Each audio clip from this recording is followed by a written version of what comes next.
Hi guys, I'm back again today with another video, and today we're checking out the new American Dream, getting out. So, what does that mean exactly? We will find out. Before we start, don't forget to subscribe, click the bell button, and let's get it.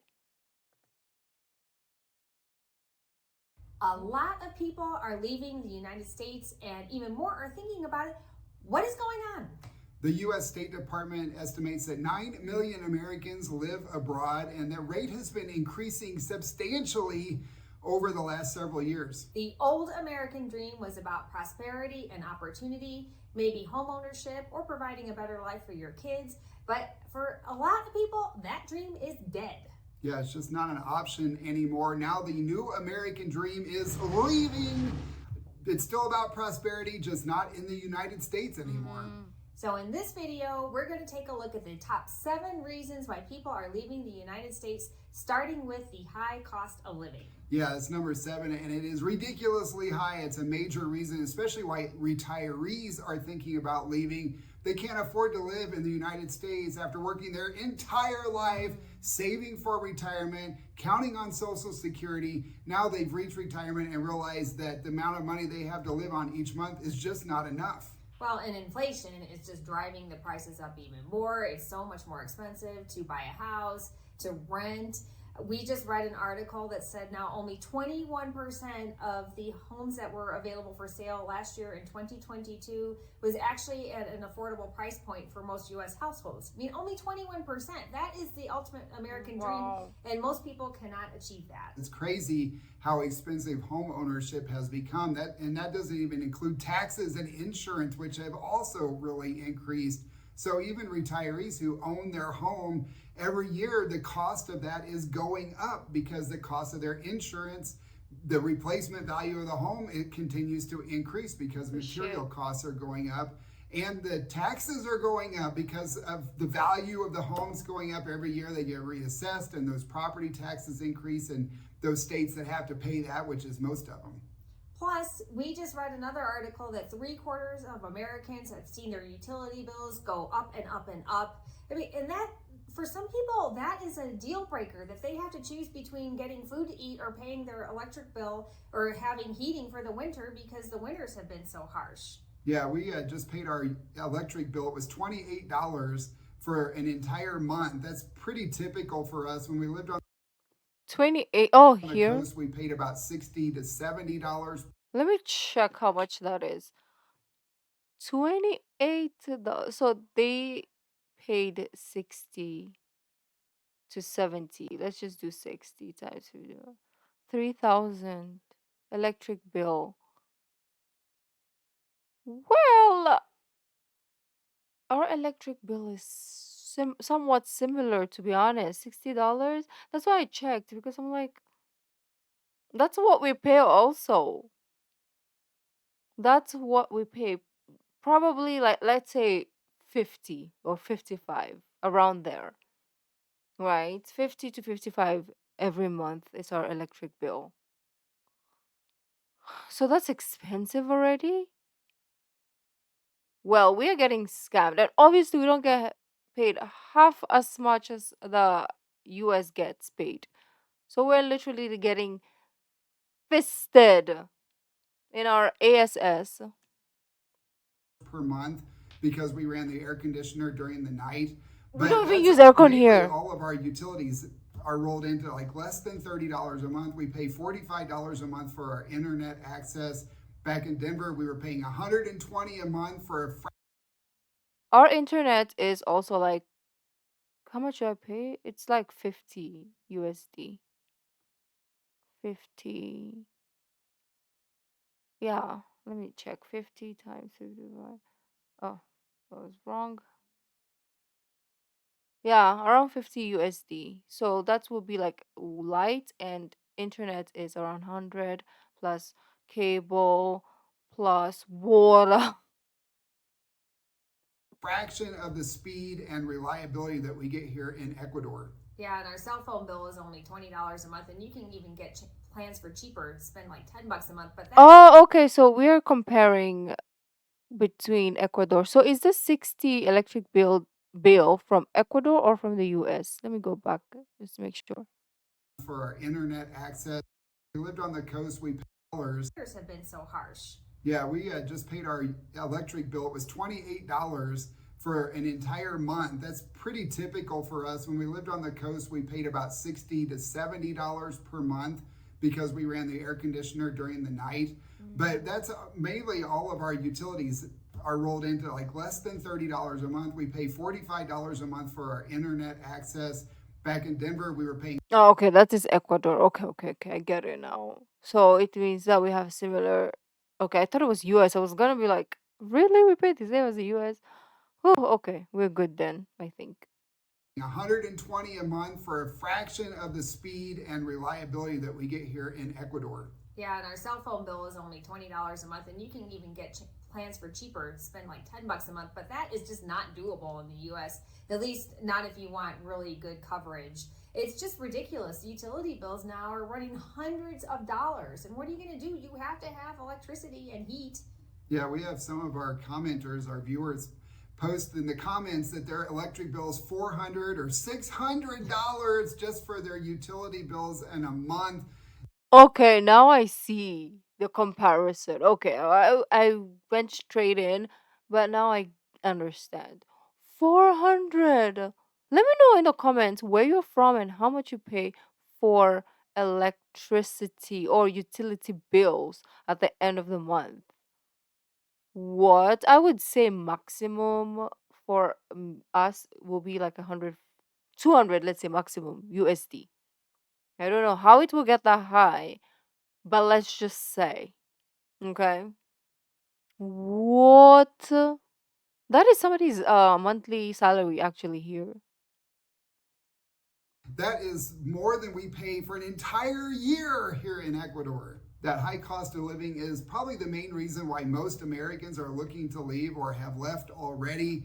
And tied in with that is the next one, number 6, which is unaffordable health care. A lot of people have to leave, including us, because we could not afford health insurance and health care in the United States. Yeah, we've talked about this a lot. We love sharing our healthcare experiences here in Ecuador because they are so positive while being so incredibly affordable. In general, you could be paying up to 90% less compared to the prices in the United States, which is insanity.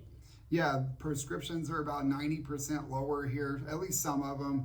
The healthcare 70 to 90% lower than the United States. And if you go to other parts of the world, it really is 90% less for the same procedures.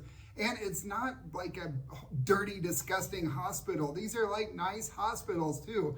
It's the same kind of care that you get in the US. It's just a lot more affordable. And actually the health outcomes are higher despite having the most expensive healthcare system in the world. The United States just has average quality healthcare. Yeah, Ecuador rates a lot higher, and so do so many other countries for quality healthcare. Plus, you get incredible service. You can get in to see your doctor right away. They will make house calls. The doctor makes house calls, people. Yeah, I had to go get a test done recently, and I sent a WhatsApp message on my phone to my doctor, and I said, hey, I'm due for this test. And he sent a WhatsApp message back with the orders for the tests I had to get done. And I said, hey, can you send me a receipt so I can pay you for your time? He said, oh, don't worry about it. We'll just cover it under your next office visit. And this is common operating procedure throughout Ecuador and other Latin American countries. I wrote an entire blog post about our recent healthcare experiences, including cost and quality and the procedure for getting everything done and how the process works. So check below for a link to our website, amelianjp.com, for more info on that. Number 5 is the low quality of life. And this happens when you can't afford the basic necessities of life like food, housing. One of the things we really improved after leaving the United States and moving here is our quality of life, because we don't spend every day worrying about how we're going to make ends meet, how we're going to take the little amount of money we're making and spread it across all of the giant expenses that we have. That is just massive quality of life improvement just by getting out of that imbalanced system. Yeah, improving your work-life balance for some is a must. It really decreases your stress level as well. And you also get better quality relationships. So your whole life isn't all about getting your kids to school and then getting yourself to work, and your friends aren't just work friends. It's a completely different environment once you remove yourself from that toxicity. And also for Americans, we're not used to having any vacation time. When you have a job, you're lucky to get 2 weeks a year. You have to beg for that time off, and you can't take it the same time as other people do. But if you can transition your work to online and you can call your own shots and leave the US, and you don't have to worry about the vacation time anymore, because you kind of feel like you're living on vacation. I know that we do. I feel like our life is kind of like a permanent vacation, even though we work a lot. It takes a lot of energy to create all the content that we create, but we love it. It doesn't feel like work to us. Yeah, it's very liberating and very freeing because we call our own shots, we create our own schedule. And I would not change that for a second. Yeah, just leaving and working online has really, really dramatically increased our quality of life. The next reason why people are leaving the US is for adventure and exploration. And this is so exciting. We have explored all over Ecuador. Yeah, we've been to a lot more of Ecuador than some of our Ecuadorian viewers who say that we've been to more places in their country than they have. We have been all So over beautiful Ecuador, there. except for the Amazon and the Galapagos. Both of those are on our list, but we've been all over the mountains and the coastal region. It's an amazing country that we just would not have been able to explore, at least not at this level, had we just come here on a vacation and not lived here. Exactly. We would have never had enough time, and we wouldn't have gone to certain places. Like, I don't think Mindo was high on our list when we came here for our exploratory trip. Well, I know it wasn't because I had not even heard of it. And it is my favorite place to go. Yeah, Mindo, the cloud forest, they're hummingbirds like you just can't even imagine.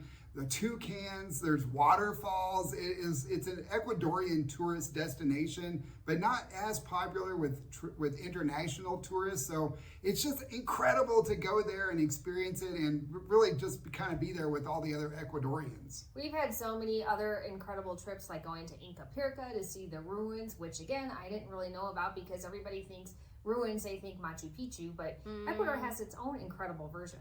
Yeah, those are Inca ruins. There's several different sites throughout Ecuador, including one in Cuenca, right in the city center. In fact, Cuenca was built on the Inca ruins. Yeah, that's my favorite place to go in Cuenca. We could go on and on and on, but we're not going to. Yeah, one of the great things, though, about being able to live in Ecuador and explore is that it's made us feel a lot more comfortable to go out of Ecuador and explore other countries.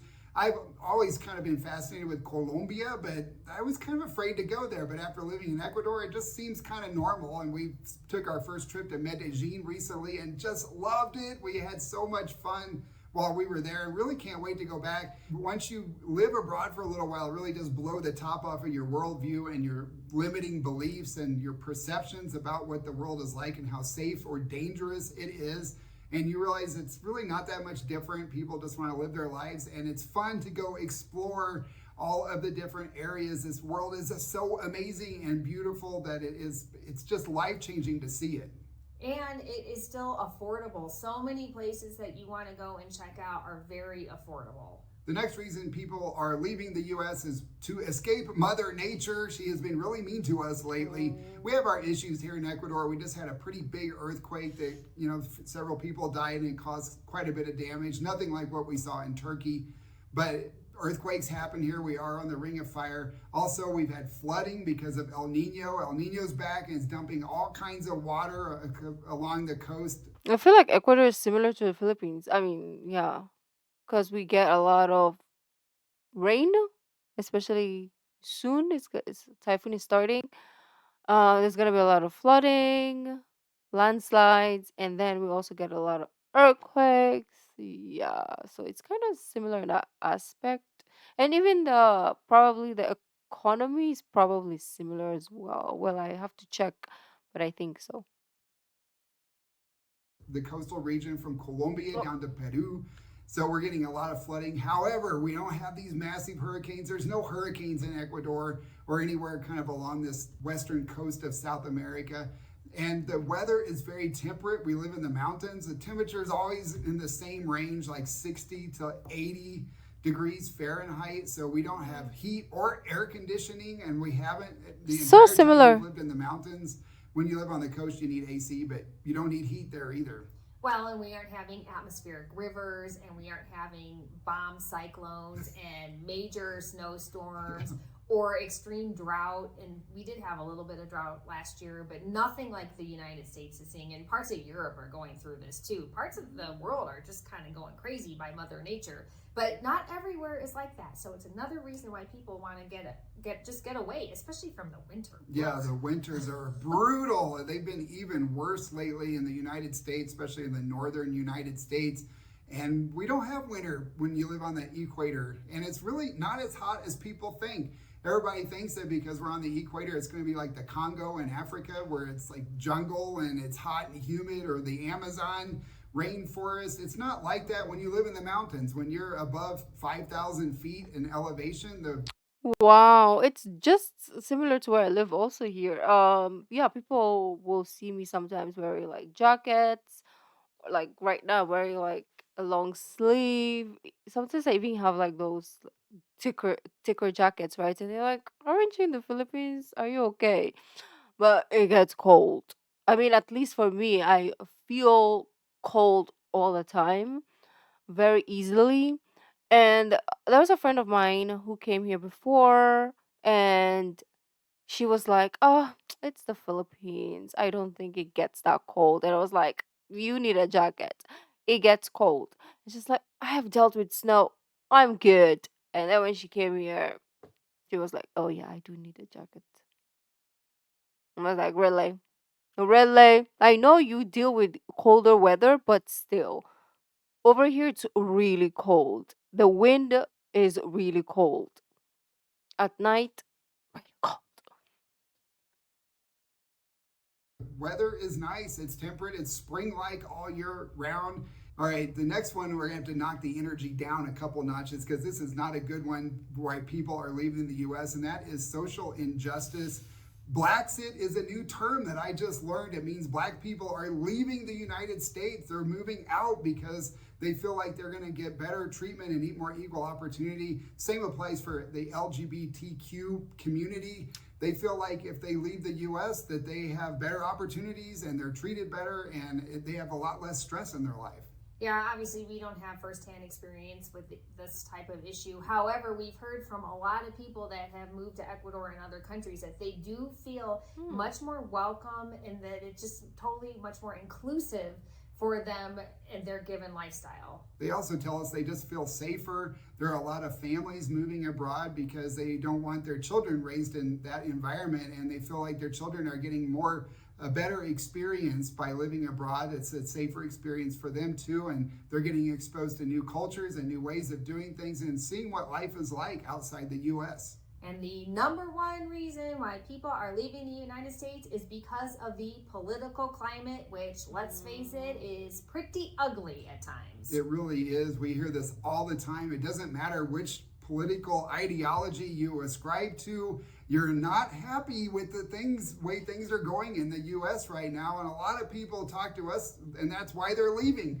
They post in our comments, they message us. It doesn't matter where they fall on the political spectrum. They're ready to get out because they're just sick of the toxic politics. We don't talk about politics because it is so divisive, but if you're thinking about leaving, this is probably one of your reasons. The world is even more accessible now because so many people are able to work online. Plus, your retirement dollars go a lot further in other countries where the cost of living is a lot lower. The US has a powerful passport, which makes the dream of leaving very easy. A lot of countries allow US citizens to stay for 90 days on a tourist visa. You don't even have to go through the hassle of getting a long term visa. However, a lot of countries have long term visas available too. It's really unfortunate, but homeownership, education, and a better life for your kids, it's just not attainable. It's just not the American dream anymore. And that's why the new American dream for a lot of people is leaving. If you're thinking about moving to Ecuador like we did, then check out our Ecuador relocation e-course. Yeah, it covers every step from A to Z so you don't miss anything important. I'll put a link below so you can go read some reviews and enroll today. And that is all we have for this video. We will see you in our next one. Ciao. Ciao.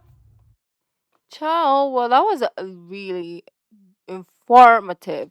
I feel like a lot of people obviously here would rather stay here if they could because of the culture very family oriented, but obviously the like salary here is shenanigans, right? It's sheet of paper. So that's why a lot of people go abroad to work, and obviously they come back to retire here because then they will have enough money for retirement, right? They will save and then they will come back to retire. So that's what most people do, because if you stay here and you try to make money, you have to like be born with a silver spoon to make it in this economy or this country, because of there's a lot of corruption. So only the rich gets richer, and it's really hard to kind of like get there. Um so most of the people would rather go abroad because they pay more, try to save as much as possible, and then, or maybe work abroad and then build their homes back home, invest in like a business back home, so that when they come for retirement, they have something. They have a home, they have a business, or they have like money saved, right? So I feel like that's all we can do with the system that we've been provided by our government, right? That's the best that we can do. um so as much as like people are going abroad, I know there's also a lot of like expats coming here, because obviously they've already saved, they've already made money in their home, or they're making money back home, and then they come here to spend it, which is like 10 times more, right? When they spend it in countries like the Philippines. But anyways, beautiful peeps, that has been super insightful. Let me know if you have any sort of like add-ons or comments about this video. And yeah, let me know how much, if you want to share in the comments down below, your monthly utility bill and where you're from. I'll see you in the next video. Bye.